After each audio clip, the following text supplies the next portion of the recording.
tous, c'est La Flèche Média et aujourd'hui on se retrouve avec Renaud Bourrel pour une interview. Bonjour Renaud. Bonjour Hugo. Comment ça va? Est-ce que déjà tu peux te présenter un petit peu? Ouais, je suis Renaud Bourrel, je suis rédacteur en chef au Média L'Équipe, parce on peut dire encore le journal L'Équipe par réflexe, mais au Média L'Équipe plus particulièrement spécialisé dans le... rédacteur en chef du pôle combat, donc plus particulièrement spécialisé dans les sports de combat. Moi, j'ai un domaine de prédilection, c'est le rugby, donc un sport de ballon. Je ne vais pas décrire ce qu'est le rugby. J'ai aussi sous ma responsabilité la boxe et le MMA depuis assez récemment, tout récemment. Donc, tu nous as dit que tu étais rédacteur en chef donc, de ce pôle combat, mais quel a été ton parcours? Quelles sont les études que tu as faites pour accéder justement à ce poste après? Alors, j'ai un parcours un petit peu singulier parce que j'étais en fac d'histoire et puis en même temps que mes études d'histoire qui me laissaient pas mal de temps pour faire autre chose, j'étais surveillant et prof de sport dans un lycée. Et un jour, je suis arrivé avec un magazine de rugby sous le bras et un de mes collègues m'a dit écoute, je connais le rédacteur en chef de ce journal, est-ce que tu veux faire un stage? Moi, je voulais être journaliste. Je lisais L'Équipe depuis toujours et la presse sportive depuis toujours, donc j'avais ce canard de rugby sous le bras. Mais je ne m'étais pas projeté comme journaliste sportif particulièrement. J'ai fait un stage, ça s'est plutôt bien passé avec le rédacteur en chef de l'époque qui m'a permis de faire, donc j'ai arrêté la fac après mon doc d'histoire et il m'a permis de faire une formation en alternance avec le CFPJ à l'époque. Je faisais une semaine à l'entreprise, une semaine à l'école et voilà, je suis devenu journaliste professionnel comme ça. Et donc là maintenant tu es vraiment spécialisé donc, dans le pôle combat, donc est-ce que tu peux nous décrire un peu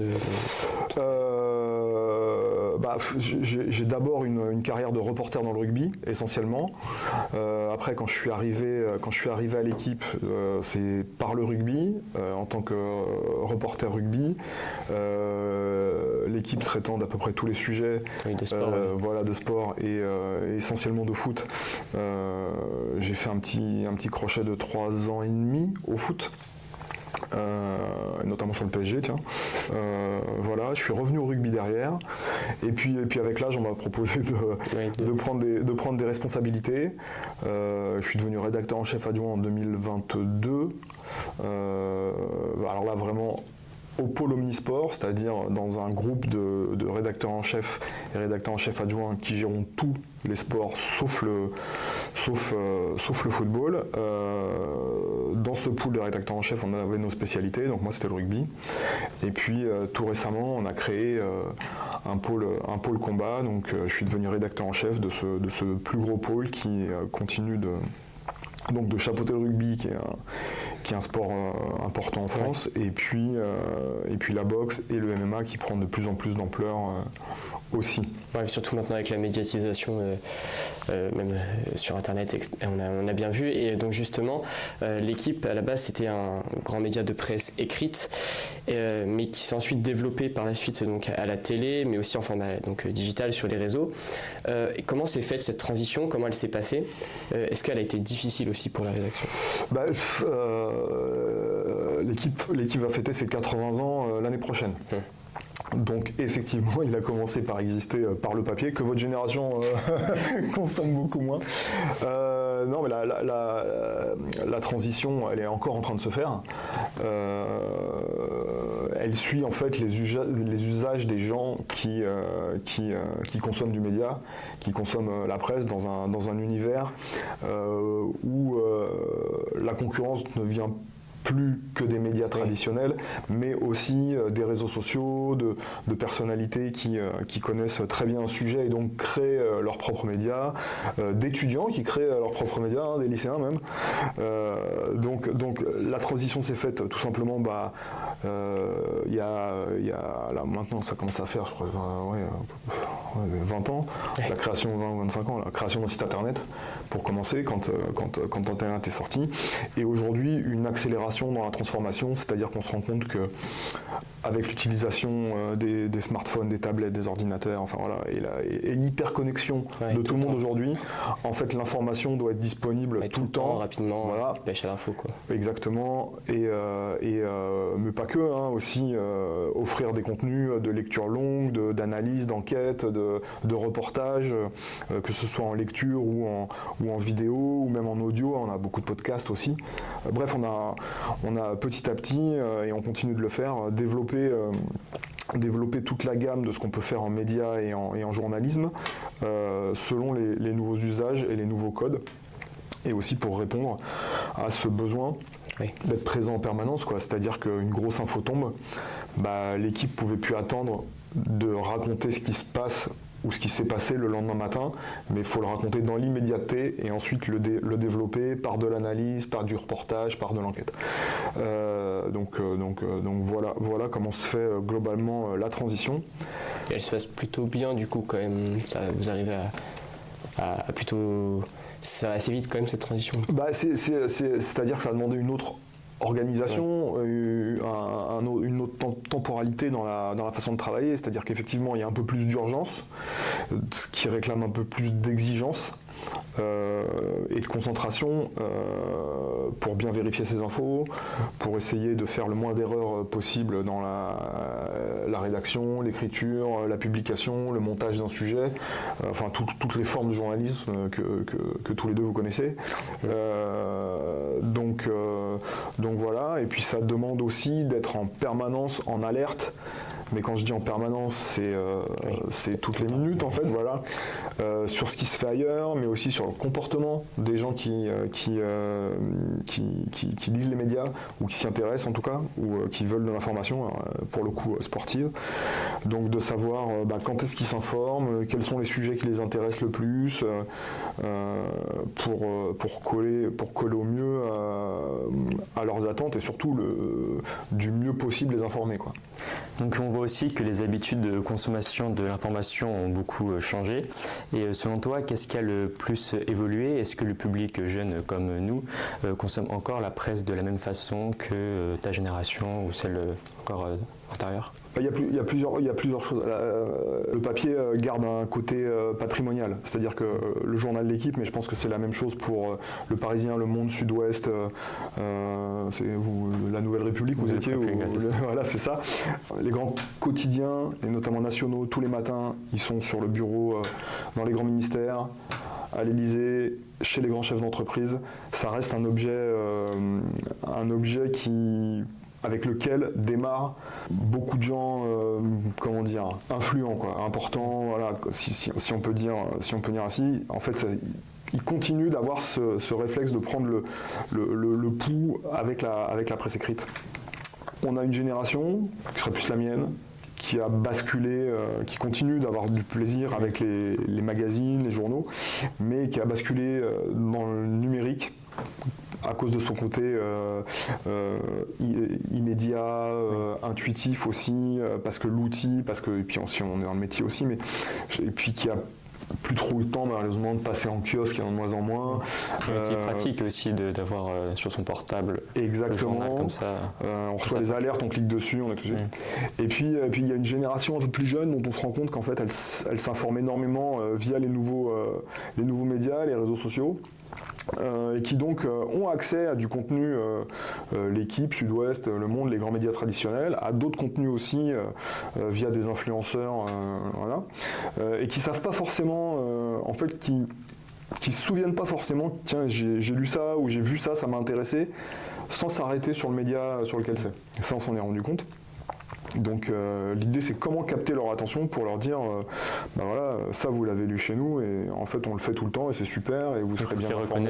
Qui reconnaissent la source. Exactement. Je dirais que c'est un peu ça l'enjeu de transformation à l'heure actuelle. Et donc avec l'explosion des réseaux sociaux et des nouveaux formats, la presse écrite a-t-elle encore un avenir aujourd'hui, même si vous y avez déjà un peu répondu? La question, c'est pas est-ce que la presse écrite a encore un avenir, c'est est-ce qu'il y aura encore du papier dans 10-20 ans. Ça, moi, j'en sais rien. Nous, ce qu'on voit dans les études de consommation et de lectorat, c'est que effectivement, la part de l'information via l'image, la vidéo, même le son avec l'avènement des podcasts, mais les podcasts sont de plus en plus filmés aussi, ont gagné beaucoup de terrain. sur du temps où vous aviez accès qu'à de l'information écrite. Mais il reste quand même beaucoup de gens qui lisent vraiment. Alors ils passent pas 4 heures comme les stats que j'ai pu voir passer récemment sur le temps d'écran des très jeunes à l'heure actuelle. Mais la lecture continue d'exister, ne serait-ce que parce qu'on fait beaucoup confiance à quelque chose qui est écrit et imprimé. Alors pas forcément imprimé sur du papier, mais en tout cas qui est écrit et qu'on lit. Donc moi je crois à son avenir par sa vocation légitimiste et patrimoniale en fait. Le journalisme sportif, c'est aussi une question d'émotion et de récit. Et qu'est-ce qui te passionne le plus donc, dans ce domaine ? Moi, je suis venu à l'équipe par effectivement passion d'abord d'un sport, le rugby, de tous les sports. L'équipe m'a permis d'en faire beaucoup. Donc effectivement, il y a la recherche d'adrénaline, il y a la recherche d'émotion, il y a le plaisir du spectacle sportif. Mais à la base, comme je disais un peu quand je me suis présenté, moi je voulais être journaliste en fait. Et je me suis nourri quand j'avais votre âge des grands reporters de guerre, des éditorialistes, des choses comme ça. J'aimais leur façon d'écrire, j'aimais leur ton, j'aimais la façon dont ils réfléchissaient, j'aimais aussi le courage de certains de ces journalistes. Et c'est pas parce que je suis dans un média de sport que je peux pas faire non plus d'investigation. On en a fait, j'en ai fait sur des sujets qui n'avaient pas attrait au terrain et aux résultats sportifs purs. Donc en fait c'est une combinaison de tout qui fait que c'est une chance de pouvoir et à la fois prendre du plaisir devant le spectacle sportif et à la fois pouvoir faire son métier de journaliste, parce qu'aujourd'hui le sport et les enjeux autour du sport, de tous les sports, sont tellement partie prenante de la société, mais qu'on parle de business, qu'on parle de santé, qu'on parle de politique. Que ça permet de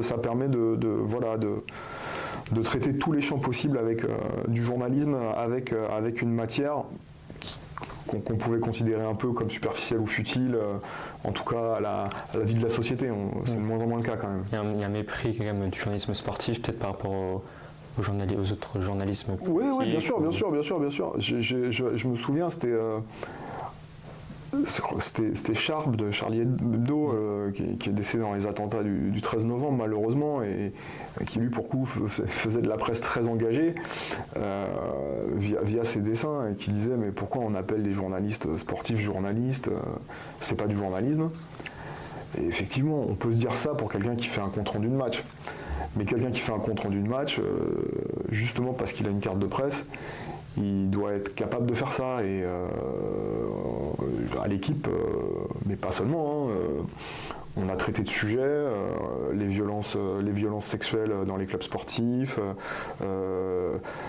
l'échec de l'organisation de la Coupe du Monde de rugby d'un point de vue, de gestion des ressources humaines à l'époque, et puis financière derrière, le procès Laporte, des choses comme ça, qui sont des choses qui ont impacté aussi la société, et pas simplement le sport. Donc c'était Charles, c'était une vision un peu dure de notre métier, parce qu'on est tout à fait capable et on fait autre chose. On a l'équipe enquête là, qui est dirigé par Marc Le Plongeon, qui a récemment fait un explore sur l'assassinat de Federico Martin Aramburu, un joueur de rugby, boulevard Saint-Germain, il y a 2 ans, 3 ans, par arme à feu, par des gens d'extrême droite. C'est un documentaire qui est sur notre plateforme et qui est extraordinaire, et qui est un sujet de fait divers en fait. Lié au sport, parce que c'est un joueur de rugby qui a été abattu, mais c'est un fait divers qui a été chez nous, donc tout est possible. Qu'est-ce qui te fait vibrer, toi, chaque jour donc, dans ce métier au quotidien? Moi, j'aime bien la vie de rédaction, j'aime bien l'émulation intellectuelle avec des collègues qui sont animés de la même envie de faire de la bonne information, de parler de sujets qu'ils adorent, qui sont le sport, et donc certains sports. Ça, c'est ce qui est le plus chouette, ouais. Ouais, c'est travailler en équipe aussi, du coup. Travailler en équipe, travailler en équipe, avoir plaisir à lire de bons articles, à faire de bons articles, à les imaginer, la recherche d'informations aussi, qui est le truc le plus marrant, quoi. Moi c'est ça. Et quel conseil donnerais-tu à des jeunes comme nous qui souhaitons faire du journalisme ? Les principaux conseils, c'est de rester très ouvert d'esprit, de douter en permanence, d'être très curieux, et surtout de ne pas oublier ce qui est la base de ce métier, qui est l'information et pas l'opinion. Aujourd'hui, avec les réseaux sociaux, il y a beaucoup de gens qui délivrent une opinion, pas forcément en étant informés, mais qui font valoir ça comme de l'information. Et cette frontière, en fait, moi je trouve qu'elle est dangereuse pour la profession de journaliste. D'abord, savoir de quoi on parle, donc faire des recherches, se documenter, aller discuter avec les acteurs de la matière dont on traite, et faire de l'information. Et pour ça, il faut être prêt à recevoir toutes les opinions qu'on va vous donner, pousser la curiosité à fond, et prendre le temps de l'analyser. Alors, on est dans une époque d'hyper-immédiateté, donc la tentation, c'est d'aller vite, et la facilité, c'est de croire qu'on sait. C'est un peu plus long que ça. Voilà. Donc moi, mon conseil pour aller vers ça, c'est d'avoir tout cet état d'esprit-là, et voilà. Et après, les filières... je suis vieux maintenant, vous savez mieux que moi comment on fait pour arriver à un diplôme de journaliste. Merci beaucoup.